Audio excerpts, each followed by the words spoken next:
ഷാറുഖ് ഖാൻ രാവിലെ വിളിച്ചിട്ട് ചായ കുടിച്ചിട്ട് പോയാൽ മതി എന്ന് പറഞ്ഞിട്ട് വിളിച്ചിട്ടുണ്ടായിരുന്നു. ഞാൻ ആ ചമ്പനിയുടെ അവിടെ പോയിട്ട് പോസ്റ്റായിട്ട് നിൽക്കുക. അങ്ങനെ ആ പോസ്റ്റ് ഷാറുഖ് ഖാനും കിട്ടി. പിന്നെ എന്താ ചെയ്യുക, ആൾ മിണ്ണി.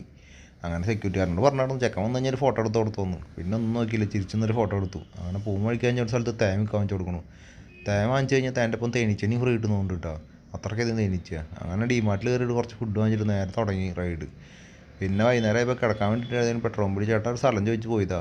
അങ്ങനെ ആൾ പൂ ചോദിച്ചപ്പോൾ പൂന്തോട്ടം തന്ന പോലെ കിടക്കാൻ ചെറിയൊരു ടെൻ്റ് അടിക്കാൻ സ്ഥലം ചോദിച്ചു. ആളാന്ന് വെച്ച് കഴിഞ്ഞാൽ അവിടെ ഒരു റൂം വന്നു. റൂമിൻ്റെ ഉള്ള ഫാനുണ്ട്, ലൈറ്റ് ഉണ്ട്, ചാർജിങ് ഉണ്ട്, എല്ലാം സെറ്റ്. സുഖമായി അപ്പോൾ അവിടെ കിടന്നുറങ്ങിയെന്ന് വിചാരിച്ചു. അങ്ങനെ നമുക്ക് കഴിക്കാന്ന് വെച്ചാൽ ഒന്നുമില്ല, 2 ബോറ് മാത്രമല്ല. അങ്ങനെ ഒരു 10 ആരോ വന്നിട്ട് വാതിൽ മുട്ടണം തുറന്നിട്ട്. ഇപ്പോൾ പെട്രോൾ പമ്പിൽ ചേട്ടന്മാരാ. അവർ വന്നിട്ട് പറയാം നീ ഒറ്റയ്ക്കല്ല വന്നിട്ടുണ്ടാവും, എന്തായാലും ഫുഡ് കഴിച്ചിട്ടുണ്ടാവില്ല എനിക്ക് അറിയാമെന്നൊക്കെ പറഞ്ഞിട്ട് വന്നു. അങ്ങനെ നോക്കുമ്പോൾ ഒരു കിണ്ണ നിറച്ച് ചോറ്, 3 ചപ്പാത്തി, ദാൽ കറി സെറ്റ്.